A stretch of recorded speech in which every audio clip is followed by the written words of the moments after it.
आज के इस कार्यक्रम में उपस्थित सम्माननीय अर्जुन जी भाई साहब, हमारे अग्रज आलोक जी, बजरंग भाई साहब, सुधांशु जी, जिनके मार्गदर्शन से अभी हम सब आनंदित हो रहे थे। मंच पर उपस्थित अन्य सभी बंधु, समय की सीमा से हम आगे बढ़ रहे हैं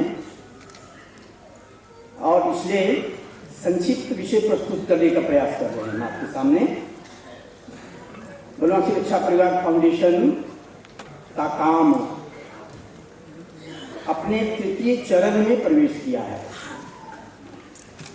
आज से जब 2006-07 में इस काम का प्रारंभिक अवस्था में जब हमने प्रारंभ किया था तो 10-20-50 बंधु जुड़े थे, जिनके सहयोग से बनवासी गांवों को परिचय देने का काम किया था हमने। उनके घर में राम दरबार का चित्र, उनके बच्चों के गले में लॉकेट डालने का हमने प्रयास किया था। वो हिंदू हैं, हिंदू चिन्ह उनके कुटिया में चला जाए। द्वितीय चरण में गांव-गांव में सत्संग के माध्यम से हिंदू संस्कारों से संस्कारित होने का प्रयत्न करें, वो ये शुरू हुआ। अब ये तृतीय चरण है। इसमें संस्कार के साथ शिक्षा, स्वावलंबन और सुरक्षा, इन विषयों को साथ में जोड़ा। आज के संदर्भ में इसके महत्व को हमको समझना पड़ेगा। बड़े आनंद का वातावरण है देश में। पिछले 1400 वर्षों से हम एक आतंकवादी समाज से इस देश में लड़ रहे हैं। 1400 वर्षों में।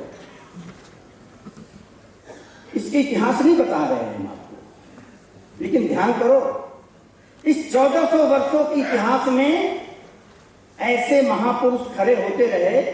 कभी शिवाजी खड़े हो गए, कभी गुरु गोविंद सिंह जी खड़े हो गए, कभी महाराणा प्रताप जी खड़े हो गए, कभी छत्रसाल खड़े हो गए। हम ऐसी अलान मनाने लगे थे जैसे आज हम फिर से गफलत में पड़ने की स्थिति में पड़ रहे हैं। आम समाज जब तक खड़ा नहीं होता ना, तो व्यक्ति के जाने के बाद समाज की दुर्दशा बढ़ जाती है। आम समाज जब तक देशभक्ति का भाव लेकर, दायित्व बोध को लेकर नहीं खड़ा होता ना, तो नेतृत्व के कारण वही समस्याएं आती है। जब कभी हिंदवी स्वराज की स्थापना शिवाजी के जाने के बाद इस देश में आई। बनवासी रक्षा परिवार इसी काम में लगा है। आम समाज दायित्व को समझे, आनंद जरूर मनाए। हजारों वर्षों के संघर्ष में यदि हम विजयी होकर आज निकले हैं, तो उसका कारण था हमारे व्यक्तिगत जीवन के संस्कार, जो परिवारों के माध्यम से हमारे पास आते थे। आजादी के बाद ये समस्याएं बढ़ी। हमारे अयोग्य नेतृत्व ने देश का विभाजन स्वीकार किया इस नाम से कि अब हम संकट से मुक्त हो जाएंगे। संकट से मुक्त नहीं हुए, संकट बढ़ गए। पलायन कर रहा है समाज। आज काश्मीर से भी घटनाएं हुई इस देश के अंदर। आम समाज जब तक जागृत नहीं होता, अपने दायित्व को नहीं समझता, तब तक दुर्दशाएं बनी रहती है। और इसलिए बनवासी रक्षा परिवार अपने 3 योजनाओं के माध्यम से, पहली योजना संस्कार परिवार योजना, इस कार्यक्रम के शुरुआत में आपने आसन प्राणायाम किया है मंत्रों के उच्चारण के साथ। दुर्भाग्य से मंच पर बैठे हुए कई बंधु उपस्थित नहीं हो पाए थे इस समय। ये घर घर में कैसे जाए? आज परिवार व्यवस्था भंग हो रही है।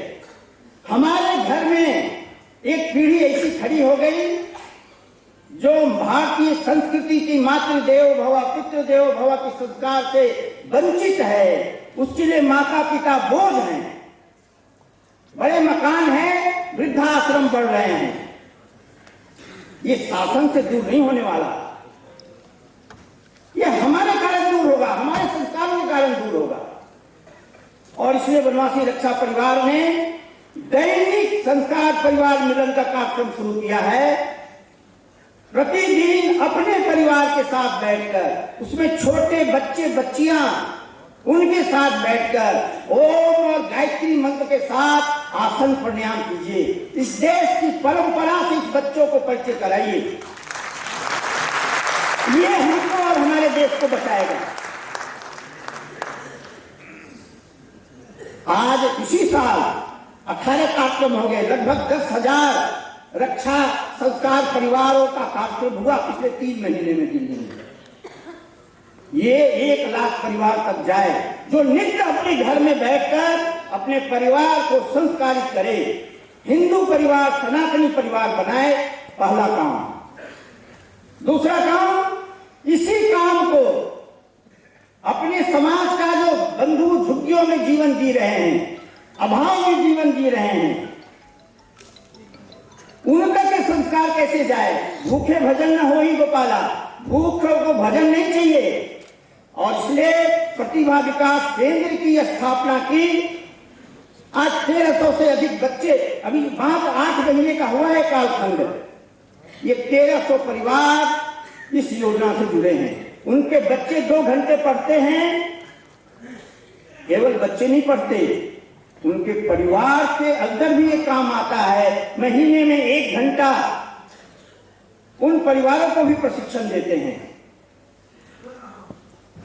ये प्रतिभा विकास केंद्र के माध्यम से समाज के उस वर्ग में जाना जहां हम जैसे आपके यहां जाते वैसा नहीं जा सकते आपके उनके पास। ये ध्यान करने की जरूरत है। इसके माध्यम से यही काम सुदूर जंगल पहाड़ से लेकर हर एक महानगरों के झुग्गी बस्तियों में करना एक केवल शिक्षा नहीं है।